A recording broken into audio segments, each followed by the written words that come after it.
मैं हूं नवाब ईरानी से। गुज़श्ता रोज़ रसूल पार्क की रहायशी आसमा ने शौकत नामी बुज़ुर्ग शहरी को बड़े बाज़ार में पेट्रोल छिड़कर ज़िंदा जला दिया। दरिंदा सिर्फ इंसान तो होता है, मगर आसमा ने दरिंदगी के वो तमाम रिकॉर्ड तोड़ते हुए एक दहशतगर्दी का मुजाहरा किया। बाबा जी को बाज़ार में, बड़े बाज़ार में जबकि तमाम लोग मौजूद थे, उनकी शहादत के सामने, उनकी आंखों के सामने आग लगा दी। आसमा बीबी दरिंदगी का नहीं बल्कि यूज़ मजूज़ की कौम से लगती है, और जब बाबा जी को पेट्रोल छिड़कर आग लगा दी गई तो सबसे पहले बाबा जी अपनी हिफाजत के लिए और मदद मांगने के लिए एक घर में एंटर होते हैं। उस घर वाले का ख़ानदान भी किसी यजीदी ख़ानदान से लगता था। उन्होंने धक्का देकर बाबा जी को फिर बाज़ार में फेंक दिया। आप वीडियो में तमाम चीज़ को, तमाम अपनी आंखों से हर वो मामला देख सकते हैं कि बाज़ार में क्या होता रहा। बाबा जी फिर उठे, अपनी जान बचाने के लिए एक दूसरे घर में जाते हैं। वहाँ पर बहादुर ख़वातीन ने बाबा जी पर पानी फेंककर आग का खात्मा किया।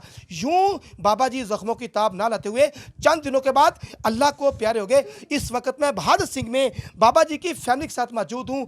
उनकी मिसेज मेरे साथ मौजूद है, उनकी बेटियाँ मौजूद हैं, और ये वो तमाम ख़ानदान जो एक हंसता बंसता था, लेकिन आज पूरे का पूरा मोहल्ला जो है एक सोगवार में मुब्तला है। अहले इलाका खून के आंसू रो रहा है। वो ख़ानदान मौजूद है, बात करने की कोशिश करेंगे और उनकी लाइफ से कोशिश करेंगे कि बाबा जी आखिर थे कैसे, आसमा ने दरिंदगी का मुजाहरा क्यों किया और क्या मामला था कि उसे मारना पड़ा और दहशतगर्दी पड़नी करी। अस्सलाम वालेकुम मैम। हाँ जी बहुत सबसे पहले तो बहुत दुख की बात है, अफसोस की बात है कि आपके घर में सफ़े मातम बिछा हुआ है।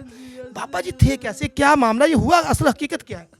बेटा मेरी 37 साल हो गए शादी ने। मेरी 37 साल च ਉਹਦੇ ਨਾਲ ਕਿਸੇ ਕਿਸਮ ਦੀ ਕੋਈ ਟੈਨਸ਼ਨ ਨਹੀਂ ਦਿੱਤੀ। ਕੱਲੀ ਮੈਨੂੰ ਹੀ ਨਹੀਂ, ਦੁਨੀਆ, ਮਹੱਲਾ, ਰਿਸ਼ਤੇਦਾਰ, ਭੈਣ ਭਾਈ, ਮਸਜਿਦ, ਜਿੱਥੋਂ ਮਰਜ਼ੀ ਪਤਾ ਕਰ ਲਓ, ਇੱਕ ਅਗਵਾਈ ਉਹਦੇ ਖਿਲਾਫ ਨਹੀਂ ਮਿਲੇਗਾ। ਕੱਪੜਾ ਵੇਚਦਾ ਸੀ ਸਾਈਕਲ ਤੇ ਅਸੀਂ ਆਪਣਾ ਸਰਕਸ ਚਲਾਉਂਦੇ ਸੀ। ਗਰੀਬ ਆਦਮੀ ਅਸੀਂ, ਮਜ਼ਦੂਰੀ ਕਰਦੇ ਸੀ। ਉਹ ਕੱਪੜਾ ਵੇਚਣੇ ਗਿਆ, ਉਹਨੇ ਆਵਾਜ਼ ਦਿੱਤੀ, भाई मुझे खुला कपड़ा चाहिए।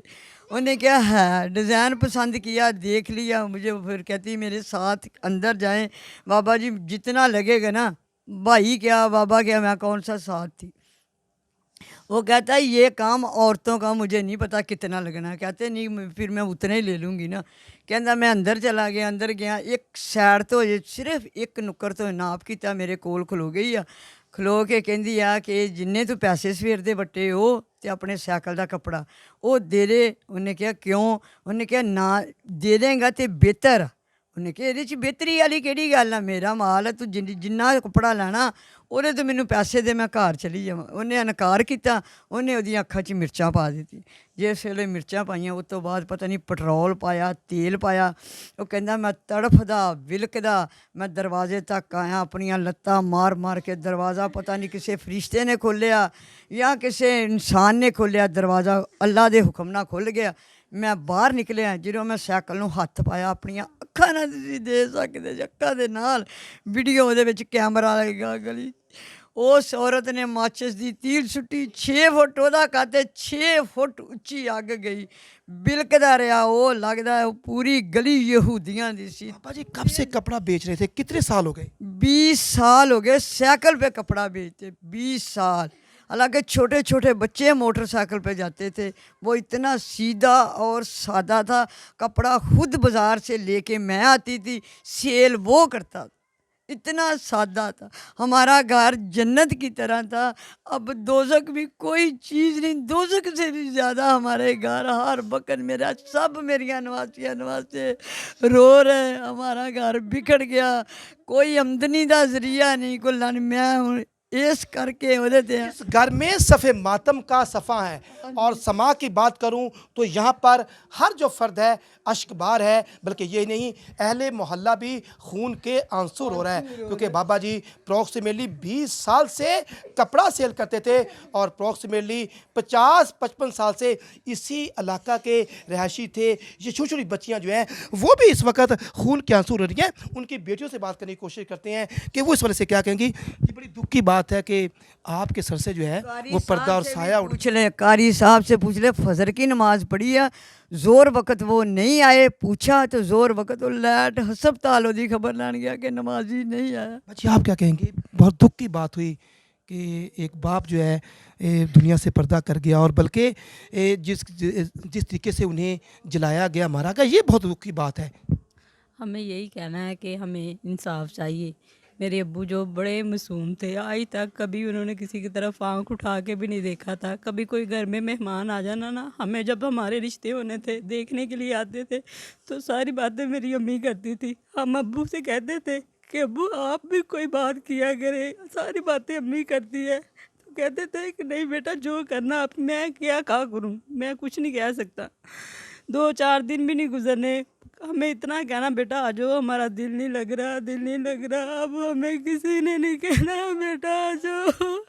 मेरे बच्चों से इतना प्यार करते थे, इतना प्यार, कहना 2 मिनट बस निकाल लिया करो, 2 मिनट निकाल के ना बस बच्चों से बात करा लिया करो, हमारा दिल नहीं लगता। हमारे अब्बू बड़े अच्छे थे। हमें यही कहना है, मरियम नवाज से भी यही कहना है कि मेरे अब्बू को इंसाफ दिलाए। बेटियों के सर से बाप का साया उठ गया। यहाँ पर देखा जाए तो यहाँ पर रोने और चीखने की आवाज़ें हैं, और उनकी एक बेटी मौजूद है, उनसे बात करते हैं कि वो इस वक्त जो है वो भी दुख और गम में नढाल है। क्या कहेंगी बाजी इस हवाले से आप?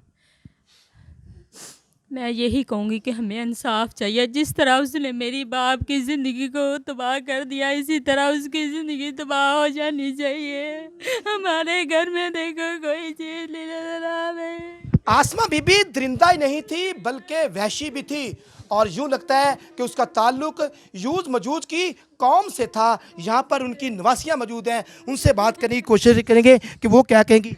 क्या याद आती है नाना जी? बहुत आते हैं मेरे अब्बू, बहुत अच्छे से मेरा अब्बू है। मेरे गाँव में भी आते हैं, मेरा अब्बू मुझे बहुत प्यार करते थे। अब्बू मुझे जान जान मारते थे, जान मारते थे। मुझे मेरे अब्बू चाहिए, प्लीज मरियम नवाज, हमें इंसाफ चाहिए।